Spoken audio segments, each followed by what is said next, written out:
अस्सलाम वालेकुम व्यूअर्स। आज मैं आप लोग के लिए बनाने जा रही हूँ गोला कबाब। इसके लिए मैंने तकरीबन ये 1.5 किलो कीमा लिया है। इसमें मैंने 4 टेबलस्पून कच्चा पपीता डाला है, ये आपको डाला हुआ नज़र आ रहा है, और 2 टेबलस्पून अदरक लहसुन, थोड़ा सा कम है, ये अदरक लहसुन का पेस्ट डाल दिया। अब कच्चा पपीता और अदरक लहसुन के पेस्ट को लगा के मैं इसको तकरीबन 1 घंटे रखती हूँ।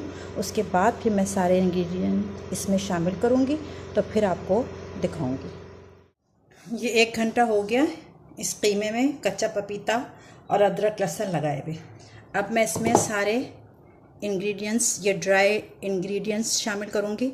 इसमें ये 2 टेबलस्पून जो है ये मिर्च है, लेकिन इसमें तकरीबन 1.5 पिसी हुई लाल मिर्च है और हाफ कुटी हुई लाल मिर्च है। 1 टेबलस्पून सॉल्ट, ये 2 टेबलस्पून धनिया है। इसको मैंने साबित धनिया लेके और बस ग्राइंडर में इसको दरदरा सा किया है, इसको भूना वगैरह नहीं है। और 1 टीस्पून है गरम मसाला। अच्छा, ये जो है ये जायफल जावित्री का पाउडर है, सॉरी ये जायफल जावित्री जो थोड़ी सी ली है कि ये पीसने के बाद 1 टेबलस्पून बने।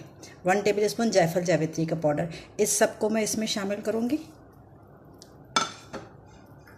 1 बड़ी प्याज लाल करके ये इसमें शामिल होगी। 4-5 पुदीने के पत्ते, ये सिर्फ इसकी इन्हेंस स्मेल को, अरोमा को बहुत इन्हेंस करता है, तो बस सिर्फ 4-5 पत्ते पुदीने के ये इसमें डालूँगी। 5-6 हरी मिर्च क्रश करके, बिल्कुल ग्राइंड करके बारीक, ये इसमें डलेगी। और 1 दरमियानी कटी हुई प्याज के बस इतने बड़े टुकड़े करके, ये 1/4 टीस्पून ये फूड कलर, सिर्फ इसमें कलर देने के लिए कि ताकि गोला कबाब का कलर अच्छा है। ये 1/2 टीस्पून से कम यानी 1/4 टीस्पून फूड कलर डाल दिया। और इसमें 1 नींबू हम निचोड़ेंगे, सीड ना आए, इसलिए कि अभी हम इसको सबको दोबारा पीसना है ना। ये 1/2, इसमें 1 नींबू निचोड़ देंगे। अब इसको मैं इतने अच्छे तरीके से मिक्स करूँगी, और मिक्स करने के बाद इसमें इसको चॉपर में डाल के आपके पास इसको जब दोबारा पीसूँगी ना, बिल्कुल बारीक पीस लेना है इसको। अभी हम सारी चीज़ें इसमें मिक्स कर देंगे और उसके बाद मैं इसको चॉपर में बिल्कुल बारीक पीस के फिर आपको दिखाती हूँ। ये देखें, ये मैंने इस कीमे को चॉपर में बारीक पीस लिया। अब इसका टेक्सचर देखें, ये ऐसा होना चाहिए बारीक। अब मैं इसमें 2 टेबलस्पून घी शामिल करूँगी, ये इससे इसमें ज़रा टेस्ट आएगा घी में करके। अब मैं इसको इस तरीके से इसको मतलब मिक्स करूँगी कि जैसे आटा गूंथते हैं ना, ये ऐसे, जितना कम से कम 5-6 मिनट जो है ना, वो इसको खूब हम मिक्स करेंगे।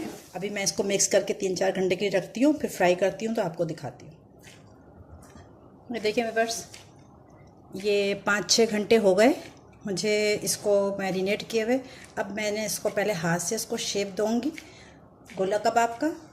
उसके बाद ये रॉड है मेरे पास, सीख, इसके अंदर इसको डालेंगे ताकि लुक इसके अंदर सुराख सा आए ना, तो फिर गोला कबाब देखने में अच्छा लगेगा। ऐसे करके और थोड़ा सा हाथ से इसको ऐसे कर दें चिकना सा, बस इस तरह करके इसमें से निकाल लें, तो ये एक होल सा बन जाएगा ना इसमें, तो फिर गोला कबाब देखने से अच्छा लगेगा। हम इसी तरह मैं सारे इसके जो कीमा है इसके ये इस तरह कबाब तैयार कर लेती हूँ, फिर फ्राई। ये देखें, ये अब धीमी आंच पे, बहुत स्लो आंच पे, देखिए कच्चे हैं ना कीमा, वैसे तो पपीता वगैरह लगा हुआ सब हो जाएगा, गल जाएगा। इसको हम हल्की आंच पे जैसे इतना हो जाए तो फिर सबकी साइड पलट देंगे और शैलो फ्राई करेंगे, डीप फ्राई इसको नहीं करेंगे। और बहुत ही आंच इसकी स्लो आंच पे इसको करेंगे ताकि ये अंदर तक पक जाए, गल जाए। जब एक तरफ इसका ये चेंज हो जाए तो हम दूसरा रुख चेंज कर लेंगे। इस तरह सारे कबाब फ्राई हो जाएंगे तो फिर मैं डिश आउट करती हूँ अभी, तो फिर आपको दिखाऊँ। ये देखें मेरे पास, ये मैंने गोला कबाब जो हैं फ्राई कर लिए हैं। ये देखें इनके लुक, बहुत ही सॉफ्ट हैं और बहुत ही टेस्टी। ये मैं आपका खोल के दिखा दूँ, ये देखें, बिल्कुल सॉफ्ट। अब आप इनको रायता, प्याज, नींबू इनके साथ, और अगर इसके साथ आप पूरी पराठा रख लें, पूरी पराठा खाना चाहें तो पूरी पराठा रख लें, चपाती खाना चाहें चपाती रख लें, और ये गोला को आप मेरी रेसिपी से बनाइएगा, एंजॉय करिएगा, और मुझे कमेंट्स में ज़रूर बताइएगा कि आपको इसका टेस्ट कैसा लगा, ये रेसिपी कैसी लगी, ज़रूर मुझे कमेंट्स करके बताइएगा। और जो लोग जो है वो मेरी रेसिपी देखते हैं लेकिन अभी तक मेरे चैनल को सब्सक्राइब नहीं किया, तो प्लीज़ सब्सक्राइब भी कर लें ताकि हमारी भी हौसला अफजाई हो और हम और अच्छे अच्छे डिश लेके आपके पास आएँ। अल्लाह हाफिज़।